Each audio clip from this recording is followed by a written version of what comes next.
Welcome to Kishore academy. இன்றைக்கி இந்த வீடியோவில் 10th ஸ்டாண்டர்ட் மேக்ஸ் எக்ஸாம்பிள் 5.11 என்ன அப்படிங்கிறத பார்க்க போகிறோம். எக்ஸாமினேஷன் பாயிண்ட் ஆஃப் வியூவில் இது ஒரு important 2 mark question. The line P passes through the points 3, -2 and 12, 4 and the line Q passes through a points 6, -2 and 12, 2 is P is parallel to Q. So P அப்படிங்கிறது ஒரு line, அது இந்த 2 point வழியாக போகுது. Q அப்படிங்கிறது another line, அது இந்த 2 point வழியாக போகுது. இப்போ Pயும் Qவும் ஒன்றுக்கு ஒன்று பேரலாக இல்லையா அப்படின்னு சொல்லி கேட்டிருக்கிறாங்க. இதுக்கு ஃபர்ஸ்ட் ஸ்டெப் என்ன செய்யணும் அப்படின்னா, ஃபர்ஸ்ட் லைனோட ஸ்லோப் என்ன அப்படிங்கிறது என்ன செய்யணும், கண்டுபிடிக்கணும். தட் மீன்ஸ் ஃபர்ஸ்ட் லைன் இது தான், அதோட 2 பாயிண்ட் இது தான். ஸோ இந்த 2 பாயிண்ட்டை யூஸ் பண்ணி அந்த லைனோட ஸ்லோப் என்ன அப்படிங்கிறத கண்டுபிடிக்கணும். ஸோ 2 பாயிண்ட் கொடுத்துருந்தாங்கன்னா ஸ்லோப் கண்டுபிடிக்க ஃபார்முலா என்ன, y2 minus y1 divided by x2 minus x1. So ஃபார்முலாவை மேலே எழுதி வச்சுக்கோங்க. இப்போ டெலீட் பண்ணிடுவேன். ஃபார்முலாவை மேலே நல்லா படிங்க, தரவாக படிங்க. ஸோ ஸ்லோப் கண்டுபிடிக்க போகிறோம். 2 பாயிண்ட் கொடுத்துருந்தா தான், 2 பாயிண்ட் கொடுத்துருந்து ஸ்லோப் கண்டுபிடிக்க சொன்னால் இதுதான் formula. So y2 minus y1 divided by x2 minus x1.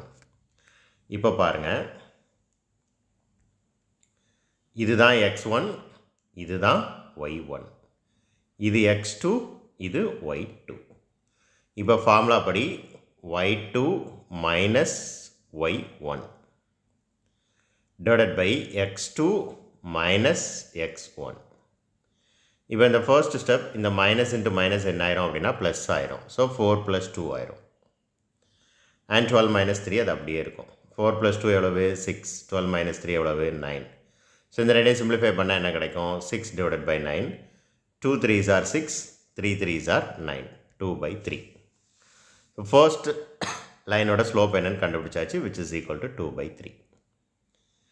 இதே மாதிரி இப்போ ரெண்டாவது லைனுக்கும் ஸ்லோப் என்ன அப்படிங்கிறத நம்ம என்ன செய்வோம், கண்டுபிடிப்போம். ஸோ தட் இஸ் ஆல்சோ அதே ஃபார்முலா தான், x1 y1 x2 y2.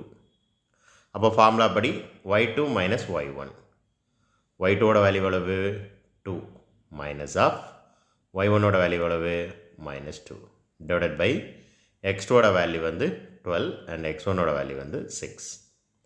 இப்போ ஆஸ் யூஷுவல் இந்த மைனஸ் இன்ட்டு மைனஸ் என்ன ஆயிரும், ப்ளஸ் ஆயிரும். அப்போ 2 + 2 கீழே 12 - 6, 2 + 2 வந்து 4, 12 - 6 வந்து 6. இப்போ இதையும் சிம்பிளிஃபை பண்ணுங்கள். 2 2s are 4, 3 2s are 6, 2/3. இப்போ 2 ஸ்லோப்பும் எப்படி இருக்குது அப்படின்னா சேமாக இருக்குது. 2 ஸ்லோப்பும் சேமாக இருந்தால் அது பேரலல் தான். ஓகேவா, தட்ஸ் ஆல். ஸோ கொடுத்துருக்கிற 2 லைனும் பேரலாக இல்லையா அப்படிங்கிறத கண்டுபிடிக்கிறதுக்கு என்ன செய்ய போகிறோம், 2 லைனுக்குமே ஸ்லோப் என்ன அப்படிங்கிறத கண்டுபிடிக்க போகிறோம். 2 ஸ்லோப் வேல்யூவும் சேமாக இருக்கா இல்லையா அப்படிங்கிறத செக் பண்ண போகிறோம். சேமாக இருந்தால் இட் இஸ் பேரலல், சேம் இல்லை அப்படின்னா பேரலல் இல்லை, அவ்வளோதான். தேங்க்யூ.